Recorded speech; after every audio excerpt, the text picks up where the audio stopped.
Hello,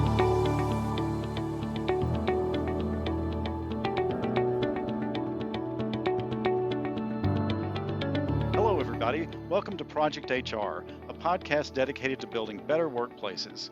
I'm Chris Craddock, and once again, I'm filling in for Beth Pilgreen, who could not be with us for this episode. Today, we'll be talking about employee engagement, but I promise this won't be a parade of depressing statistics about an increasingly disengaged workforce, because we already know all about that. We also already know that employee engagement is critical to the ultimate success of any organization, boosting profitability, productivity, and a whole host of other things that we all want for our companies. What we need is an action plan, some concrete steps that we as leaders can take to help employees get engaged and stay engaged. And that's where Ted comes in. Ted Ma is a leadership expert and speaker with over 17 years' experience in leading teams and developing leaders. He'll also be serving as the keynote speaker at the Spring 2020 CUE conference. This conference was originally scheduled to take place in New Orleans in May, but thanks to COVID 19 and the concerns about health and well being of all its participants, this conference will now be held online. That will be available starting May 3rd. And later on in this episode, we'll be talking with Ann Cooper from CUE about this virtual conference. But before we do that, Ted Ma is here with us today on Project HR to talk about strategies that we can all use to encourage engagement in our teams. Ted, it's great to have you here. Thanks for having me on, Chris. You bet. Let's start with a question. To start, I'm just going to put this out there. Encouraging engagement feels a lot like leading a horse to water. You can't make someone feel more engaged, can you? I would agree that you can't force people to feel any specific way about their work and their presence that they bring to their jobs. However, you can create an environment that is conducive for your employees being engaged. Okay. And what I mean by that is that we can't change people as leaders, only they can decide to change themselves. But the responsibility is on us to say, what are the things that lead to engagement? What are the things that can inspire, encourage, and motivate people to perform up to their potential? And what can we do to identify the employees that are working within our company, whether it's a direct report, somebody that's a new hire? What are we doing to work with them specifically as an individual to identify what their goals, their needs, and their aspirations are, and how can that fit into the overall plan and vision that we have? Great. Well, in the past, employee engagement was often presented as an HR initiative, but I feel like that thinking has shifted. Whose responsibility would that be now? I would say that employee engagement is the responsibility of anybody in a leadership role. And whether you've got one person reporting to you, a large department, or you're a C-level executive, it's a group effort, and we can't only look to one department to handle that issue for us. So it's definitely about collaboration. It's a shared responsibility, and something that I think as leaders, we all need to look in the mirror and say, what can I be doing better to contribute from my department and to work with my colleagues so that we're all elevating the level of engagement we're experiencing? All right. So if it's all something that should be shared and getting buy-in from the rest of the leadership being needed there, what's the best way to do this? The first place, Chris, that it starts is with the person in the mirror. I believe that in leadership, our example is the most important thing. And so we have to be the example both of the behaviors we're looking to encourage, as well as the initiatives that we want to see carried out within our organization. So internal change always is going to precede any external or organizational change. So starting off with saying, what can I do to start creating these changes I want to see? And how can I communicate this with the other people that I work with, that now we have a conversation? It almost becomes like a mastermind. You know, the old principle from Think and Grow Rich, that when two people come together, it creates a third and more powerful mind. And it's the same type of collaborative effort to say, okay, I know that some changes need to be made. So we start off with the awareness that change needs to happen. We look in the mirror and say, what can I do to focus on the solution, not the problem? Because it's so easy these days to focus on the problem, to blame other people, to look at external factors that are beyond our control. But okay, what can I personally do? And then whose support can I elicit? Who can I work with that can be a change agent? And so now it's not just me feeling like I'm siloed and trying to push a boulder up a hill, but now I've Hmm. got a team of people I'm locking arms with, and the ideas, the strategy, and the execution can increase immensely because now we've got one, two, or three other partners, or maybe a whole group of other leaders that are willing to work with us. But that only starts from the person in the mirror making that decision and then deciding to go out and seek out the other supporters of the cause. Great point. Great point. Would getting a baseline of employee engagement metrics help? Absolutely. I mean, how can we improve something if we don't know where we're at? And we can't grow something that we haven't measured. Right? And so Right. if we're going to create these metrics of where we want to be, it starts with where we are. We have to have that benchmark. So knowing where we are today, which sometimes is difficult to learn that there's deficiencies Hmm. that we weren't aware of, and being willing to face the difficult music and say, okay, here's where we are today. Here's where we want to be. Now, how do we close the gap? And what are the benchmarks along the way? So it's not going to happen overnight to go from Right. our current level of productivity and increase that by 50% over the next 30 days. But can we increase it 5% per quarter? Absolutely. And then what are the specific initiatives that are going to help drive that? Okay, and I think this question might help clarify that too. So, to move the needle on engagement, does an organization have to develop a massive engagement plan, or can an individual effort on a consistent basis also make a difference? Individual efforts absolutely make a difference, but to see long-term sustainable change, Hmm. it's definitely going to go back to your previous question of getting the buy-in of other people that are going to support this. So it can't just be only individual efforts in order to create sustainable change. It could create some short-term change, but long-term change comes because we have a group that's buying in and they're all supportive of the cause. So it doesn't have to be a massive engagement plan. Many organizations and many leaders I work with will look at things and say, oh, so this is going to take so many resources, it's going to take so much time and Hmm. energy, and it's just going to be cost prohibitive. And it doesn't have to be something that massive. But knowing where we want to go, getting the buy-in from other people along the way, and then creating a plan, even if it's small improvements. And that, Chris, is something that I learned Hmm. years ago in my own leadership growth, is that I can't be 100% better tomorrow than I am today in any given area. That's very unlikely. But if Hmm. I can focus on these small incremental improvements, the compound effect will kick in.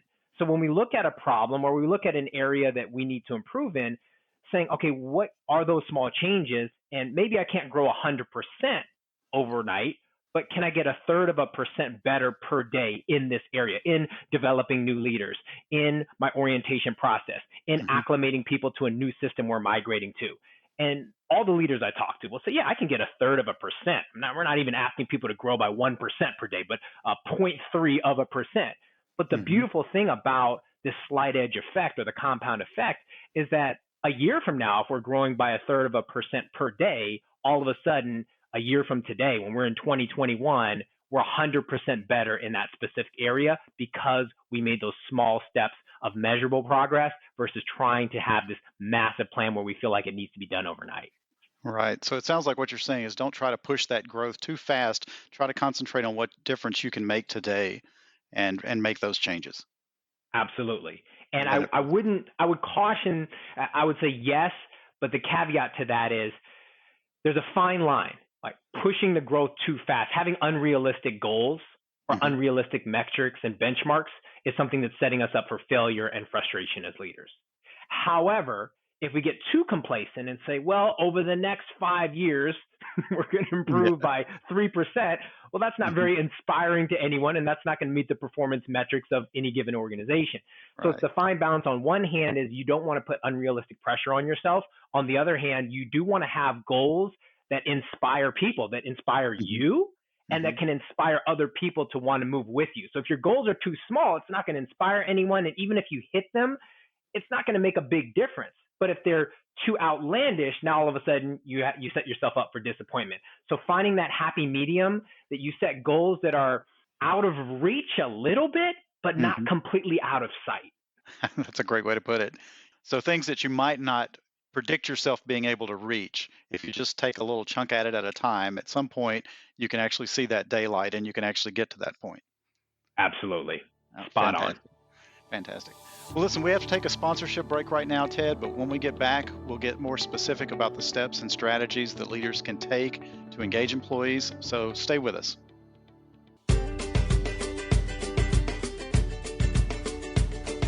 Thanks for listening. Also, thanks to A Better Leader for supporting this week's episode of Project HR. A Better Leader is leadership training that brings your leaders into alignment. A Better Leader's online platform improves engagement and morale and directly affects your bottom line. Get your free 2-week trial at abetterleader.com. All right, we're back with Ted Ma, leadership expert and speaker. Before the break, we talked about how the actions of individual leaders can really make a difference in the engagement of their teams. So let's get into it. What actions can we take to improve engagement? One of the first things is developing a culture of appreciation where people feel like they're not just being tolerated when they go to work and they're not just a number on a spreadsheet, but they're being celebrated for the work that they do, even if it's not in a high profile position. And how do we do this? Well, recognizing, celebrating, appreciating people is a very familiar concept, but doing it at a performance review once a year is not sufficient if we want to create this environment of engagement. So we have to be mindful of doing it frequently. So what can you do as a leader once a month or maybe once a week to express some type of appreciation, recognition, and acknowledgement? The second key piece there is, are we sincere when we're recognizing people? Because there's few things that are worse than insincere recognition and people giving lip service where are praised for something, but you know that the person didn't really mean what they said. So having the frequency and the sincerity, and then also when we're recognizing people and appreciating people, having specificity. I can't tell you how many times in my career I've heard leaders say to me or others, "Oh, hey, you did a great job." And although that sounds good, it's not very specific. And we know that the behavior that gets recognized typically gets repeated. So when we're recognizing people, be specific in that behavior that we want to see repeated. So recognition is a key piece. Another thing that comes to mind in terms of engagement is having a development plan for empowering other leaders. Because people, and especially for those in my generation that are millennials, we want a growth plan. We want to see how we're going to improve in life and in our careers and not just collect a paycheck or just go to work. So many times we hear that, well, people want to have purpose in their work. They want to have meaning. They want to have development. Well, that only happens because those in the leadership role decide to be a mentor.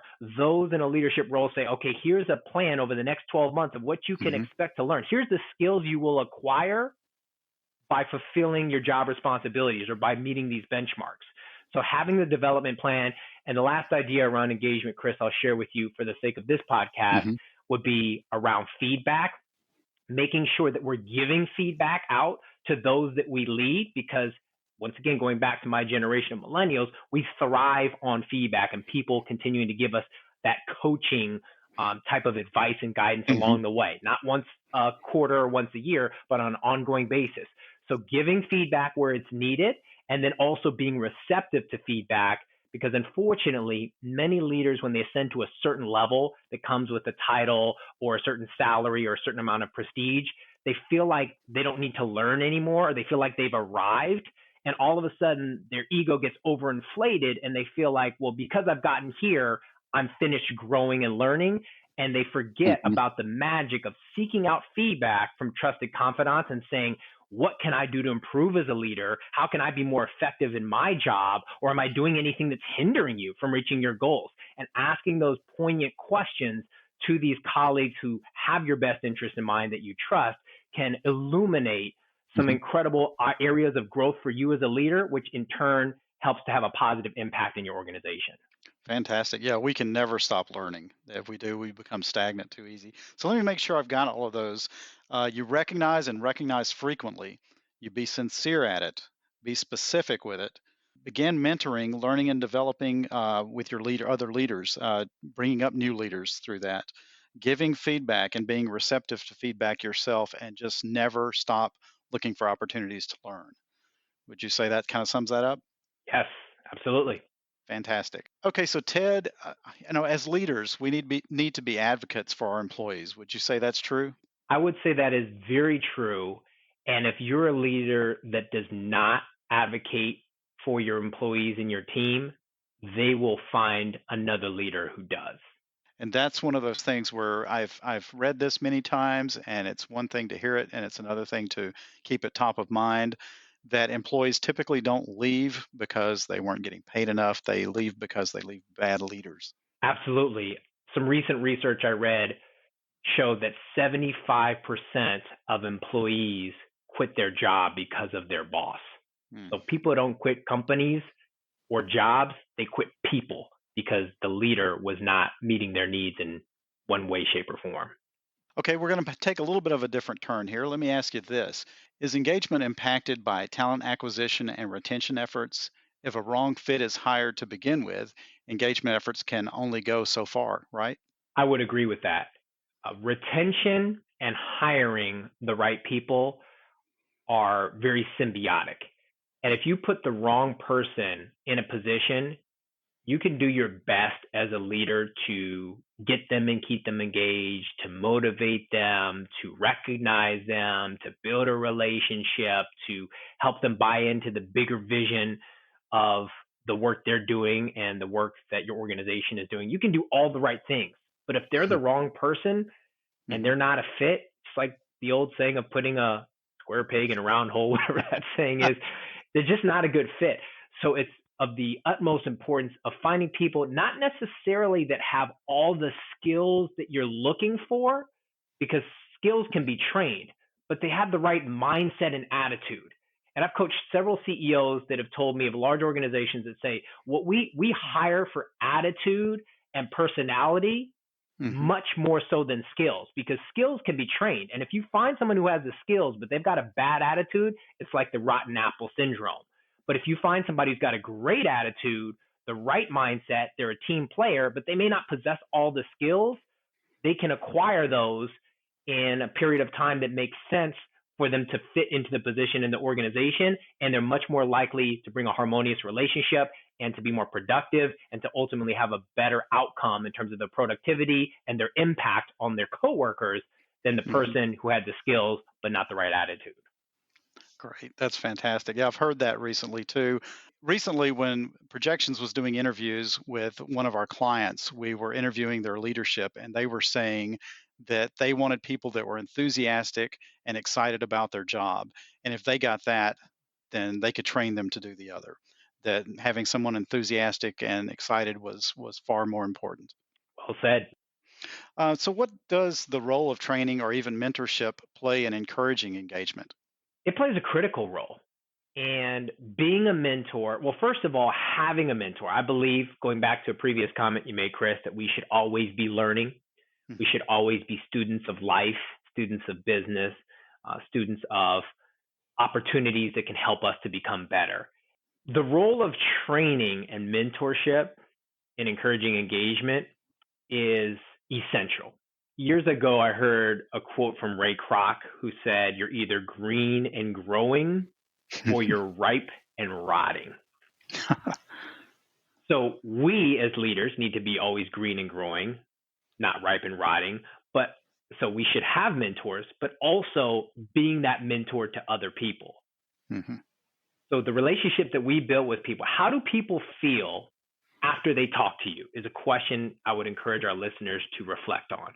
So when somebody has a one-on-one with you, when you have a team meeting, when you do a performance review, even when you have a conversation with a client or a vendor, do people leave the conversation feeling better about themselves or not? And I can honestly say that early in my career, I drove a lot of people away, and we experienced far higher than usual turnover. And I learned later on that a lot of people were leaving because the conversations I was having with them were not something that made them feel good about themselves or made them feel encouraged. And not to Mhm. say that we don't sometimes have to have tough conversations, because difficult conversations are a part of business and a part of leadership. However, having tact, being sensitive and empathetic to someone's situation, and being mindful that we want people to leave these interactions with us feeling about themselves better than they did prior to coming to the conversation. And that's part of mentorship. And as far as training, kind of goes hand in hand, because if we want people to be more engaged, yes, they need to be proficient in their jobs, but also training them on the skills that can not only help them execute on their job responsibilities, but training them on areas that can help them to develop further in their career. So as we train new leaders, it lifts our ability to ascend higher in our careers. And a lot of times people will get intimidated and say, well, if I train the people to be as good as me, then my job security will be threatened.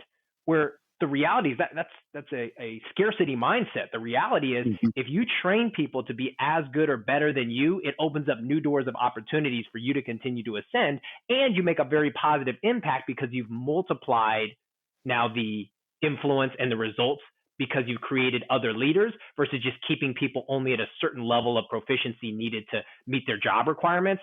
That's not the same as developing other leaders. Back to your question, Chris, mentorship and training, critical roles in engagement. So how can leaders be more proactive in arranging employee learning opportunities? To be more proactive, we need to initiate conversations. And we should have a growth plan in mind for the employee that we're training. So it starts with saying, what do I want this person to accomplish? And where do I want them to be? What do I want to help them to learn?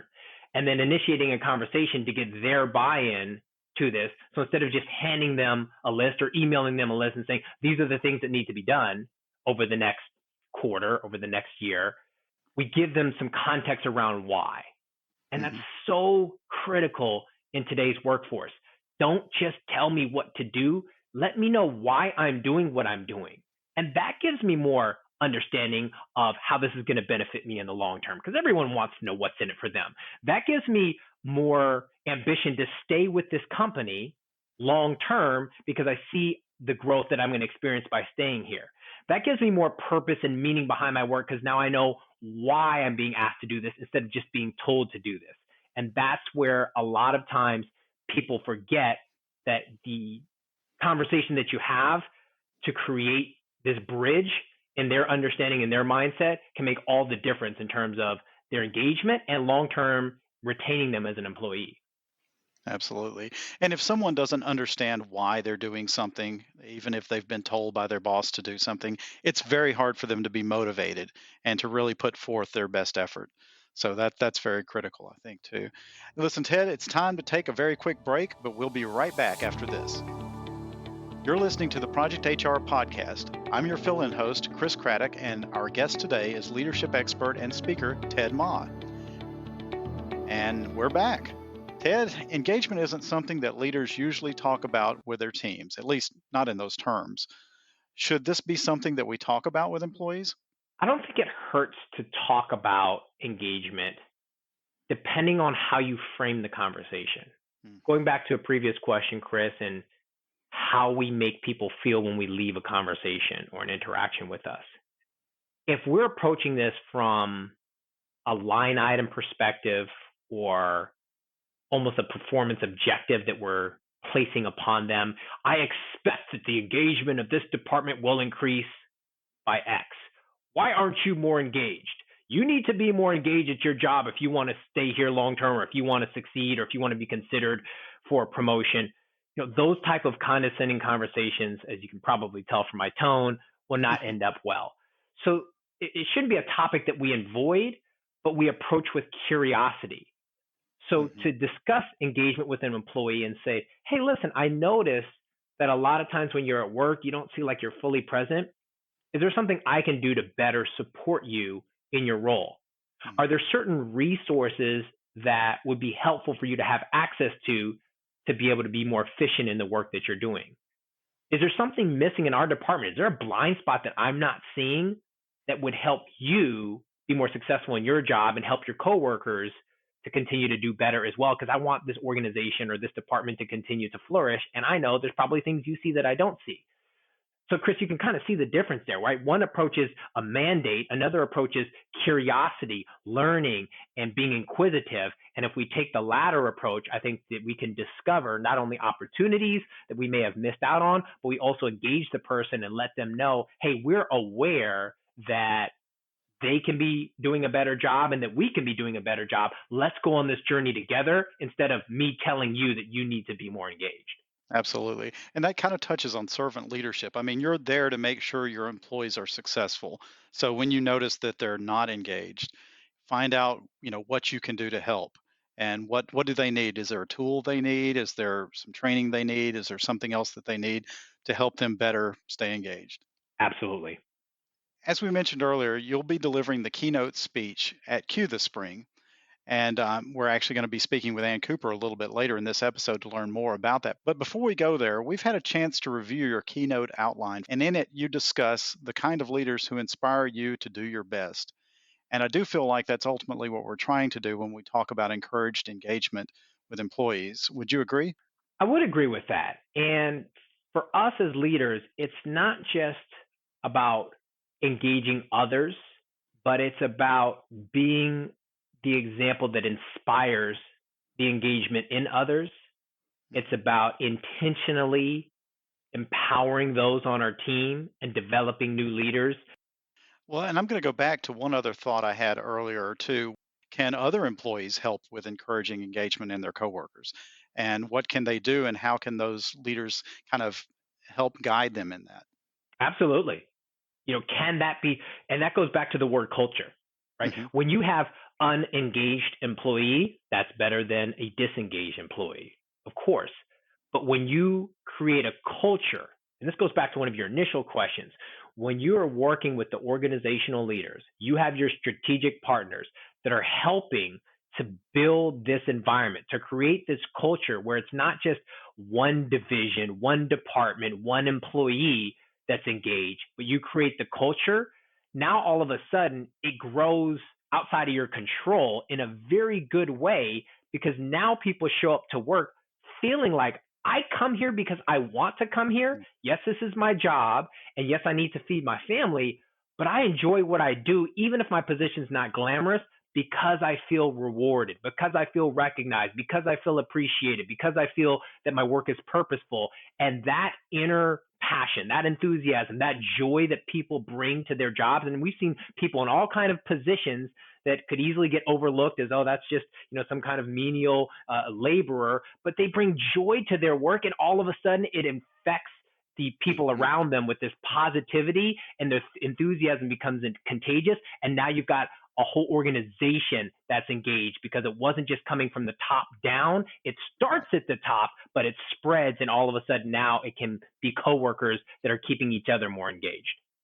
That's exciting. As we wrap up, Ted, I know you conduct workshops and are available for speaking engagements. If our listeners wanted to learn more, where would they go?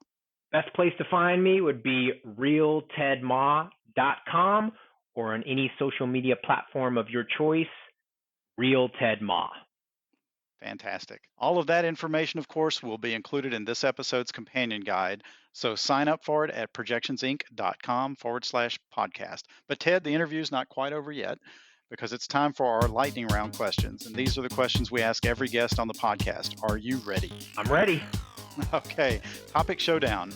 In this episode, we discussed employee engagement. Keeping to the engagement theme, in your opinion, which would you rather do? Engage in small talk or get engaged? Get engaged. Ooh, I'd like to know more about that one. Let's see. We'll move on to the next question, though, so we don't get too personal. But what's the worst job interview question that you've ever been asked? Chris, I can't think of an answer to that, because I've been an entrepreneur most of my adult life and fortunately have not had any terrible job interviews. So no answer for now. Okay. What's your favorite thing about working in leadership? Favorite thing about leadership? The impact that you create in other people's lives, and the fact that your success is tied directly into having a positive influence on others. What's the best piece of advice you've ever been given?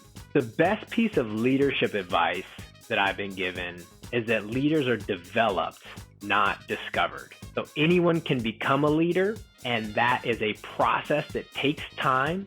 We have to be patient with and intentional about, but it's not a one-time event. And who or what inspires you? I'm inspired by people, Chris. Seeing the transformation from the people that I lead and the people in the past that I've led, For me, nothing tops the feeling of someone coming up to you, telling you how you've made a difference in their lives and that their career or their life is better because of your influence. That to me is the most rewarding part of leadership and something that you really can't put a price tag on.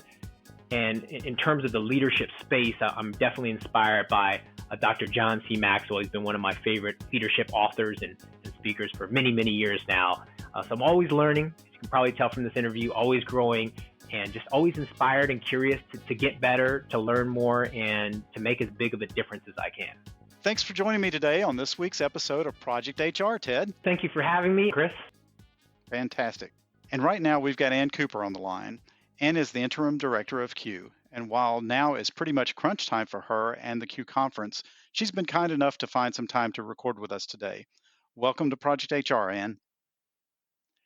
And right now we've got Ann Cooper on the line. Ann is the Interim Director of CUE. And what a time to be given the reins, huh? Oh, you aren't kidding, Chris. This is quite a time. So earlier we told our listeners about the decision to take the spring conference virtual. So Ann, why did you decide to go virtual? Chris, we decided to take this conference virtual because our registrants and members need the updated information critical to running their business and making business decisions, whether it's the labor law update, the employment updates, best practices, and especially on dealing with this COVID-19 issue. So our information is very timely and helpful for our registrants. And yes, our preference is to meet in New Orleans, but unfortunately, that was an impossibility. We're bringing this critical and timely information to our registrants online. So how will it work? How can attendees take part? Chris, it will be very easy. Attendees will receive a link, and that link will give them access to the presenters and the content. They'll be able to view it at their convenience and on demand. Great. And I assume they'll be able to reach out to each of the presenters and ask questions? They sure will, Chris. And we'll also feature an interactive session where participants will be able to ask questions. We'll be forming small groups that registrants can participate in. We just had a great conversation with Ted Ma and got a little preview perhaps of his keynote speech. Can you tell us what else we can look forward to from this new virtual conference? Absolutely. We have a lot of great information that's timely and critical to business needs. And that includes labor law updates, which in the last few weeks, Chris, as everybody knows, it's been a moving target and there's a lot to get updated on. And then, of course, we have workplace policy. Mark Friedman from the U.S. Chamber of Commerce is going to give us a fantastic update as well as behind the scenes look on what's been happening up to that point. A side benefit of having an online conference is that the attendees will now have the ability to watch the panels on their own schedule. So there's really no excuses for missing any presentation. How long do you anticipate the programming being available to view? Chris, it will be available for quite some time. We're planning on at least a month, possibly two, depending on what our registrants would like. What does all this mean for future CUE conferences? Well, Chris, our preference is to meet in person and have that face-to-face contact as well as that face-to-face networking that CUE is famous for. So our future conferences will be planned as we normally do at great locations to allow this networking and face-to-face contact. So going forward in the future, we might add virtual content depending on the reception and the feedback from our participants. But our preference going forward is certainly the face-to-face meeting. Well, Ann, thank you for all your hard work. I'd say this has been a definite trial by fire, and you and CUE have absolutely shown dedication to serving your community. I have no doubt that the virtual spring 2020 CUE conference will be great. I'll certainly be attending, and hopefully a few Project HR listeners will be as well. And then, of course, in the fall, CUE will be right back on track with a regular conference event, live and in person, this time in Louisville, Kentucky. As we wrap up this edition of Project HR, I want to remind our listeners to grab the companion for this episode at projectionsinc.com projecthr.com/podcast. And if you'd like to be on Project HR or know someone who would, feel free to email us at projecthr@projectionsinc.com. Last but not least, you know that we'd love for you to rate us 5 stars on Apple Podcasts or wherever you get your content. We're loving the traffic that this podcast is getting, and we want you to keep that momentum going. That's it for me for now. Let's make it a great day at work.